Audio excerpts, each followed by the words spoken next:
आज हम 10वीं कक्षा हिंदी लोक भारती इस पाठ्यपुस्तक से दूसरी इकाई 9वां पाठ देखेंगे। जब तक जिंदा रहूं लिखता रहूं। इसके लेखक हैं विश्वनाथ प्रसाद तिवारी। इनका परिचय देखो। इनका जन्म उत्तर प्रदेश में हुआ है 1941। उन्होंने वे जाने माने कवि थे। हिंदी जगत के जाने माने कवि, लेखक, आलोचक एवं संपादक हैं। इनकी प्रमुख कृतियों के बारे में अगर देखेंगे तो फिर भी कुछ रह जाएगा। एक कविता संग्रह है, अज्ञेय पत्रावली ए निबंध है, अंतहीन आकाश ए यात्रा यानी कि प्रवास वर्णन है, अमेरिका और यूरोप में एक भारतीय वन ये भी यात्रा संस्मरण है। और इसी तरह उन्होंने बहुत सारे यात्रा संस्मरण लिखे हैं तथा बातचीत एक साक्षात्कार संग्रह है। साक्षात्कार संग्रह यानी इंटरव्यू। अभी हम इस गद्य संबंधी जानकारी लेते हैं। प्रस्तुत साक्षात्कार में विश्वनाथ प्रसाद तिवारी जी ने नागर जी से कुछ सवाल पूछे हैं। उनका इंटरव्यू यहाँ लिया है। और वो जब भी वो लिखते थे नागर जी, तो राजनीति, सामाजिक ये जो परिस्थितियाँ थी उन पर उन्होंने क्या लेखन किया है और अनेक उसके बारे में उन्होंने कुछ बहुत सारे सवाल पूछे हैं। ये सभी जीवन एवं लेखन पर उनका कितना प्रभाव पड़ा ये भी उन्होंने पूछा है। वो कहते हैं आपके लेखन में किस किस का प्रभाव पड़ा है। और वो नागर जी को उनकी प्रमुख कृतियों के बारे में पूछते हैं। और इस तरह उन्होंने यहाँ नागर जी का इंटरव्यू लिया है। ये ध्यान में रखो। किसने किसका लिया है? विश्वनाथ प्रसाद तिवारी जी ने अमृतलाल नागर जी का यहाँ उनसे बातचीत की है। और वो क्या बातचीत करते हैं ये हम इस पाठ में देखेंगे। देखो, तिवारी जी ने उन्हें पूछा है, पहला ही सवाल किया है, नागर जी, मैं आपको आपके लेखन के आरंभ काल की ओर ले चलना चाहता हूँ। जिस समय आपने लेखन शुरू किया है तो उस समय साहित्य माहौल कैसा था? किन लोगों से आप प्रेरित हुए हैं और कैसे आपने लिखना शुरू किया है? इसके आदर्श कौन थे आपके सामने? नागर जी उत्तर देते हैं, लिखने से पहले तो मैंने पढ़ना ही शुरू किया था। और देखो यहाँ उन्होंने क्या क्या पढ़ा है। आरंभ में कवियों को अधिक पढ़ा है उन्होंने, कविताएं अधिक पढ़ी हैं। स्नेही जी, अयोध्या सिंह उपाध्याय की कविताएं उन्होंने ज़्यादा पढ़ी थी। छापे का अक्षर उनका पहला मित्र था। ध्यान में रखो, छापे का अक्षर उनका पहला मित्र कौन सा था? तो छापे का अक्षर। घर में उनके पितामह यानी पिताजी 2 पत्रिकाएं मंगवाते थे। कौन सी? तो सरस्वती और गृहलक्ष्मी।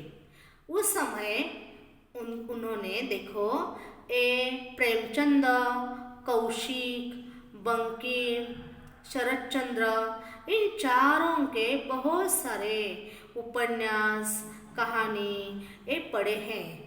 तो बंकिम जी के उपन्यास उन्होंने पढ़े हैं। देखो, और ये जो 4 उल्लेखित रचनाकार हैं उनके रचनाएं उन्होंने पढ़ी हैं और बंकिम जी के उपन्यास पढ़े हैं। उसी तरह प्रभात कुमार मुखोपाध्याय इनकी कहानियाँ पढ़े हैं। प्रेमचंद्र, बंकिम, शरतचंद्र और प्रभात कुमार मुखोपाध्याय। ध्यान में रखो। फिर देशी और विलायती 1930 के आसपास उन्होंने पढ़ा है। उपन्यासों में वो कहते हैं बंकिम के उपन्यास 1930 में ही उन्होंने पढ़ डाले हैं। और आनंदमठ और देवी चौधरानी इनके उपन्यास भी उन्होंने पढ़े हैं। आगे उन्होंने कहा है, क्या यही लेखक आपके लेखन के आदर्श रहे हैं? वो कहते हैं नहीं, कोई आदर्श नहीं, केवल आनंद था पढ़ने का। उन्होंने कहा मैंने केवल आनंद के लिए पढ़ा है। सबसे पहले उन्होंने कौन सी कविता लिखी है, कैसी लिखी है? देखो, ऐतिहासिक जो घटना घटी है उसी के आधार पर उन्होंने एक कविता लिखी है। जैसे कि 1928-29 इसमें साइमन कमीशन के बहिष्कार के समय लाठीचार्ज हुआ था, ये आपको तो मालूम है। हाँ, तो उस समय उन्होंने पहली कविता उन्होंने लिखी है, कब लव कहो लाठी खाए। इनका लेखन का आरंभ यहाँ अंडरलाइन करके रखो, उन्होंने पहला लेखन का आरंभ वहीं से शुरू किया है। इस घटना के बाद आप राजनीति की ओर क्यों नहीं गए? आपको लाठीचार्ज हुआ तभी आपने तुरंत लिखना चालू किया, तो आप राजनीति की ओर क्यों नहीं गए? तिवारी जी ने पूछा है। तो नागर जी कहते हैं, नहीं, मेरे पिताजी कौन थे? सरकारी कर्मचारी थे। आपको मालूम है सरकारी कर्मचारी होने के जब भी सरकारी कर्मचारी होते हैं उन्हें इस राजनीति में नहीं प्रवेश मिलता या वहाँ जाना उन्हें बंधनकारक होता है। तो वो कहते हैं पिताजी मेरे सरकारी कर्मचारी थे, इसीलिए 1929 के बाद मेरी रुचि बढ़ी पढ़ने में और सामाजिक कार्यों में। उन्होंने सामाजिक कार्य और पढ़ना चालू किया। समझ में आता है क्या? लेकिन मेरी पहली कहानी छपी, उनकी पहली कहानी कौन सी है? अपशकुन, अंडरलाइन करो, 1933। और वो कहते हैं तुम्हारे गोरखपुर के मन्नन द्विवेदी लिख रहे थे उन दिनों। चंडी प्रसाद रुधेश थे जिनकी लेखन शैली ने उनको बहुत ही प्रभावित किया है। तिवारी जी ने अगला सवाल पूछा है, क्या उन दिनों आप पर गांधी जी के व्यक्तित्व का भी कुछ प्रभाव पड़ा क्या? वो कहते हैं हाँ, नागर जी ने कहा हाँ, निश्चित रूप से पड़ा, लेकिन पिताजी ने आंदोलनों में भाग लेने से रोका था और उन्होंने रोका इसीलिए पिताजी ने मुझे आंदोलनों में भाग लेने के लिए रोका, इसीलिए मेरा लेखन जो कार्य है वो अच्छा हुआ है। समझ में आता है? लेखन कार्य क्यों, किसकी वजह से? पिताजी ने आंदोलनों में भाग लेने से रोकने की वजह से वो लेखन कार्य में उन्होंने शुरुआत की और आगे बढ़े। तिवारी जी ने कहा आपके लेखन में गरीबों के प्रति जो करुणा है वह किससे प्रभावित हुई? आप जो लेखन जो करते हैं वो गरीबों की, वहाँ बहुत सारी दया करुणा दिखाई देती है, उस पर किसका प्रभाव है? तो कहते हैं, नागर जी कहते हैं, वह तो अपने समाज से ही उभरी है थी। मेरी पहली कहानी प्रायश्चित इसका प्रमाण है। देखो, क्योंकि ये जो समाज में जो गरीबी है उसी से मुझे प्रेरणा मिली और मेरी पहली कहानी है प्रायश्चित। हमारे पारिवारिक संस्कार भी थे। मेरे पिताजी ने देखो एक अद्भुत गुण था उनमें, वे किसी के दुख दर्द में तुरंत पहुंचते थे। उनके पिताजी किसी का भी दुख दर्द देखा ना तो वहाँ तुरंत पहुँचते थे। तो इसी से प्रेरित होकर मुझे ये कहानियाँ लिखने प्रेरणा मिली है। इनसे मुझे बहुत प्रभावित किया था उनके पिताजी की वजह से। तिवारी जी कहते हैं उस समय तो क्रांतिकारी आंदोलन भी हो रहे थे, क्या उनका भी आप पर कुछ प्रभाव पड़ा? उसी से पिताजी ने डांटा और रोका। नागर जी कहते हैं काकोरी बमकांड हो चुका था। 1921 से आंदोलन तेज हो गए थे। काकोरी बमकांड आपको मालूम है ना कब हुआ था? 1921 से आंदोलन तेज हो गया। और तिवारी जी कहते हैं क्या सामाजिक आंदोलनों जैसे कार्य समाज का भी आप पर कुछ प्रभाव पड़ा? वो कहते हैं आरंभिक असर है थोड़ा जरूर। मेरे पिताजी में एक अच्छी बात थी, उन्होंने मुझे सामाजिक आंदोलनों में जाने से कभी नहीं रोका। समाज के देखो सामाजिक आंदोलनों में जाने से कभी नहीं रोका। जवाहरलाल नेहरू से मेरी भेंट 1933 में हुई। उनकी माँ मेडिकल कॉलेज में दाखिल थी। समझ में एक कहानी सुनो अभी। और उसी समय मेरा छोटा भाई भी वहाँ दाखिल था। कहाँ? मेडिकल कॉलेज में। नेहरू जी जेल में थे। उनकी माँ के पास कुछ कश्मीरी लोगों को छोड़कर कोई आता जाता नहीं था। किनके? पंडित जवाहरलाल नेहरू के माँ के पास। मैं उनकी माताजी के पास रोज जाता। वो कहते हैं, जब पंडित जवाहरलाल नेहरू, एक कहानी ध्यान से सुनो। वो जब जेल में थे तो उनकी माँ तब मेडिकल कॉलेज में दाखिल हुई थी। वहाँ उनका छोटा भाई, नागरजी का छोटा भाई भी वहाँ था। तो नेहरू जी जेल में थे तो उनकी माँ के पास कुछ कश्मीरी लोग जो थे उनके सिवा कोई आता जाता नहीं था। तो मैं वहाँ रोज जाता था। पंडित जी जब जेल से छूटे तो मेरी उनसे वही भेंट हुई जो प्राय होती रहती थी। उनसे खूब बातें होती थी और हर तरह की बातें वो करते थे। तो इस तरह उन्होंने पंडित जवाहरलाल नेहरू जी के माँ को एक सामाजिक उनका ख्याल रखा है। तिवारी जी कहते हैं, आपका पहला उपन्यास कौन सा था? तो कहते हैं, पहला उपन्यास लिखा 1944 में, महाकाल। कौन सा?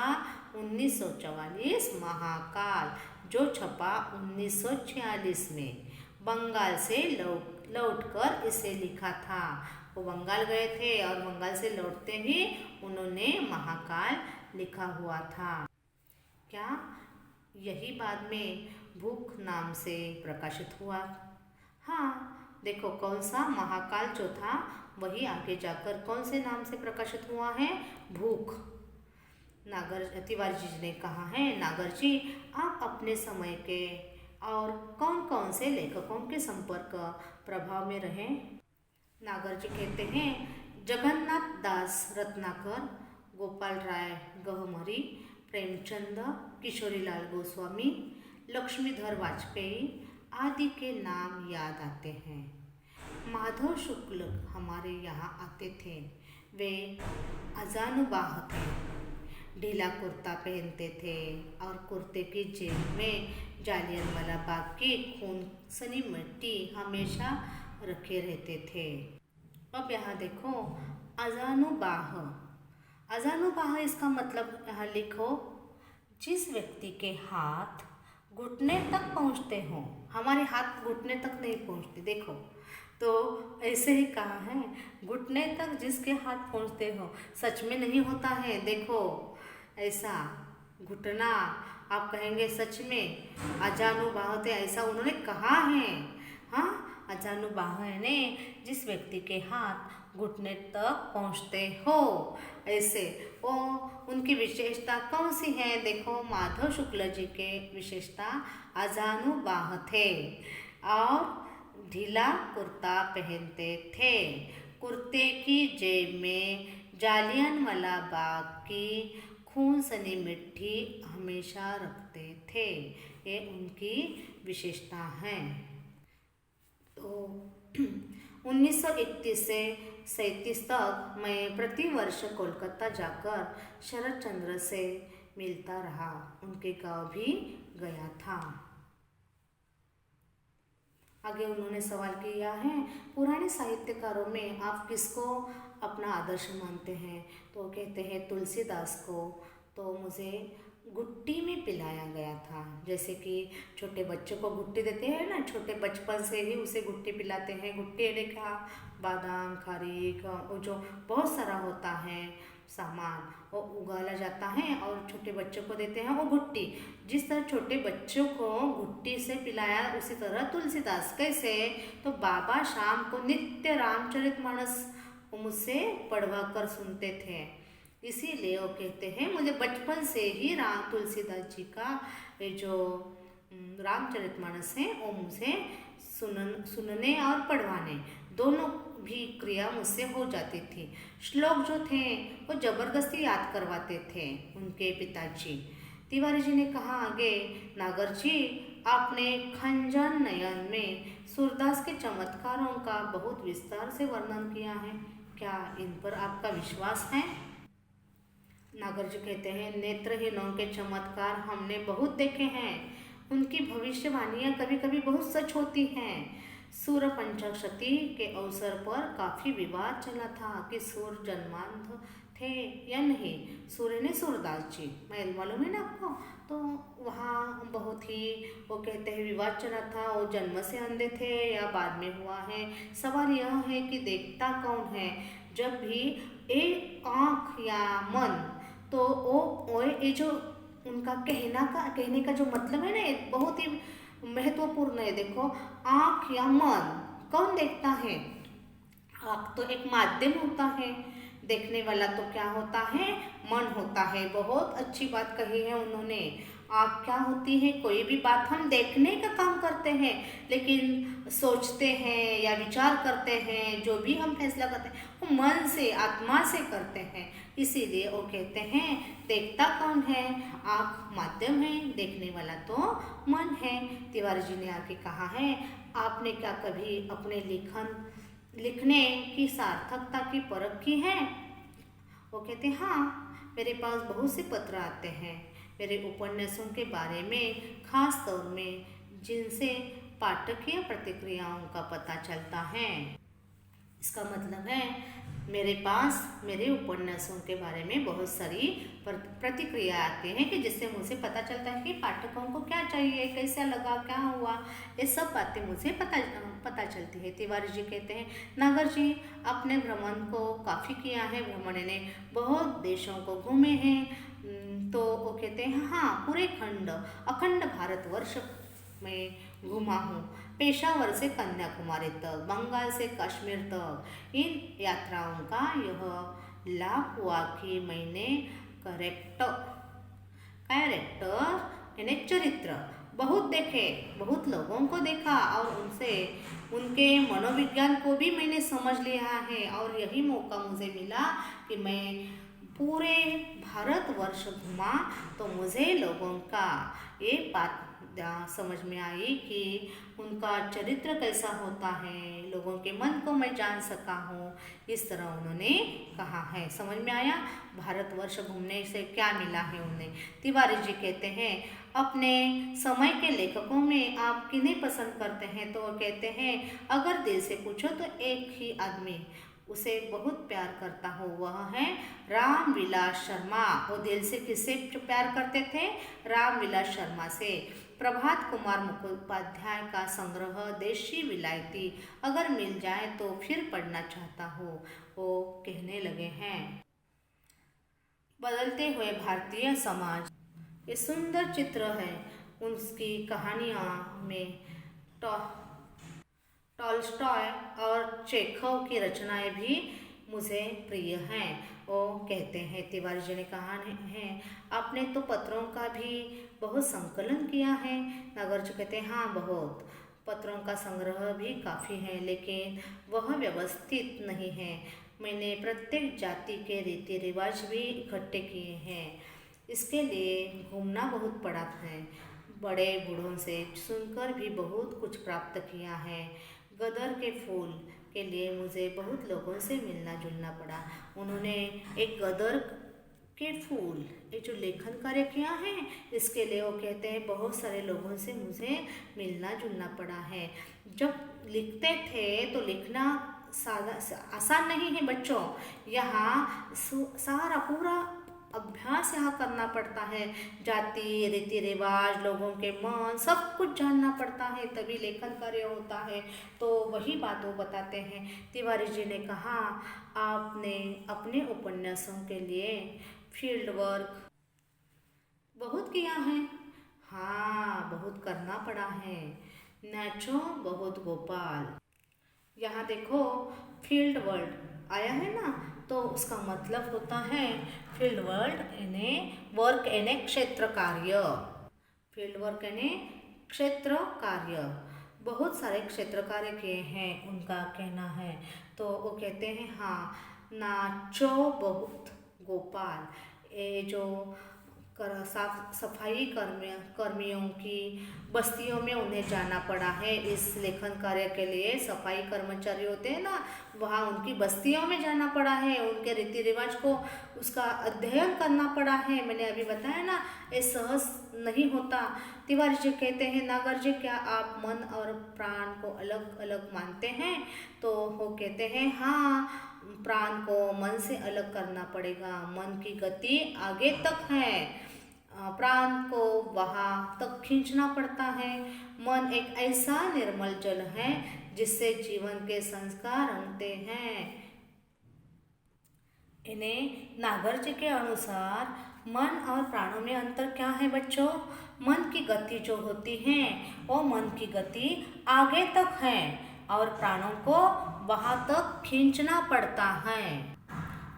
नाचो बहुत गोपाल उपन्यास के लिए उन्हें क्या करना पड़ा है? देखो कौन सा फील्ड वर्क करना पड़ा है? सफाई कर्मचारियों की बस्तियों में जाना पड़ा है, सफाई कर्मियों के रीति रिवाजों का अध्ययन करना पड़ा है। तो इस तरह उन्होंने कहा है कि प्राण और मन के बारे में भी उन्होंने कहा है कि मन की गति आगे तक है और प्राण को वहाँ तक खींचना पड़ता है। तो तिवारी जी कहते हैं सुर में आपने मन को ही पकड़ा है। हाँ, सूर ने एक जगह लिखा है, सूर्य ने सूरदास जी, कि मैं दसों दिशाओं में देख लेता हूँ। जब पूरी प्राण शक्ति एक जगह केंद्रित होगी तो इंटरट्यू आई बनेगी। वो कहते हैं कि मैं 10 दिशाओं में देख लेता हूँ, ऐसा सूर्य जी ने लिखा था। तो जब पूरी प्राण शक्ति एक जगह केंद्रित होगी तो वो कहते हैं इंट्यूटिव आई बनाएगी।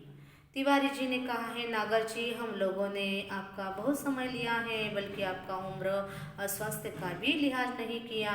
तो कहते हैं कि स्वास्थ्य ठीक है मेरा, पत्नी की मृत्यु के बाद एक टूटन आ गई थी, लेकिन फिर मैं सोचा कि लिखने के सिवा और चारा क्या है मुझे, इसलिए तुम लोग यह मनाओ कि जब तक जिंदा रहूं मैं लिखता रहूं। समझ में आया? इसका पाठ का शीर्षक क्यों दिया है यहाँ? जब तक वो कहते हैं कि आप यही दुआ करो, यही प्रार्थना करो कि मैं जब तक जिंदा हूँ लिखता रहूँ, क्योंकि पत्नी तो गुजर गई है और मेरे अभी एक ही ख्वाहिश है, जब तक जिंदा रहूँ तब तक लिखता रहो। एक नाव के यात्री से एक पाठ लिया गया है। तो यहाँ का जो स्वाध्याय है वो आपको हल करना है।